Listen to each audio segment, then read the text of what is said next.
വാർത്തയിലേക്ക് ന്യൂസിലാൻഡിലേക്ക് അനധികൃത nursing recruitment ജാഗ്രത പാലിക്കണമെന്ന് വിദേശകാര്യ മന്ത്രാലയം. ദക്ഷിണേന്ത്യൻ സംസ്ഥാനങ്ങളുടെ റെസിഡൻസ് കമ്മീഷണർമാർക്ക് കേന്ദ്ര വിദേശകാര്യ മന്ത്രാലയം കത്ത് നൽകി. ഐഷദുൽ ശമന ചേരുന്നു വിവരങ്ങളുമായി. ശമന, വിശദാംശങ്ങൾ.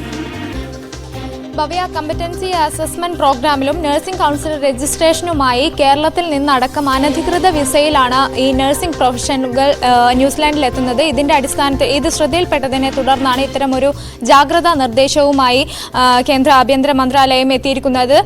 ഈ കമ്പറ്റൻസി അസസ്മെന്റ് പ്രോഗ്രാമിനായി അത് അറ്റൻഡ് ചെയ്യാനായി വലിയ തുകകളാണ് പലപ്പോഴും ഏജന്റുമാർക്ക് ഈ ഉദ്യോഗാർത്ഥികൾ നൽകേണ്ടി വരുന്നത്.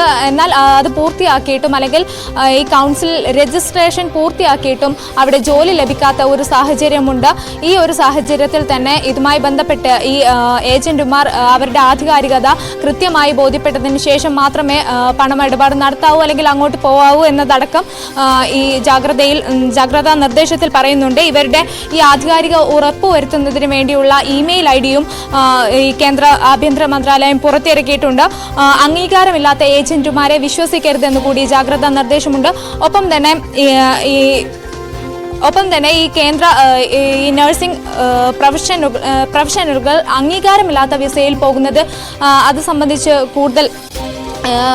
കൂടുതൽ വിവരങ്ങൾക്ക് വേണ്ടി അവരുടെ വെബ്സൈറ്റ് അല്ലെങ്കിൽ അവരുടെ ഇമെയിൽ ഐഡികൾ ഇത് കൃത്യമായി തന്നെ പരിശോധന നടത്തിയതിന് ശേഷം മാത്രമേ ഇനി ന്യൂസിലാൻഡിൽ അടക്കം പോവാൻ കഴിയുകയുള്ളൂ. കോവിഡിന്റെ സമയത്ത് ഈ നഴ്സിംഗ് പ്രൊഫഷനുകളുടെ വലിയ തോതിലുള്ള ഒരു കുറവ് ന്യൂസിലാൻഡിൽ അനുഭവപ്പെട്ടിരുന്നു. എന്നാൽ ഇന്ത്യയിൽ നിന്നും ബംഗ്ലാദേശിൽ നിന്നടക്കമുള്ള നഴ്സുമാരുടെ വരവോടുകൂടി അതിന് പരിഹാരമായിട്ടുണ്ട്.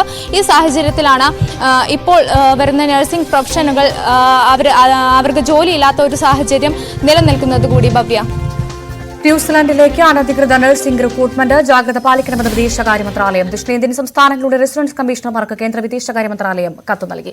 ഐഷദുൽ ശമനയാണ്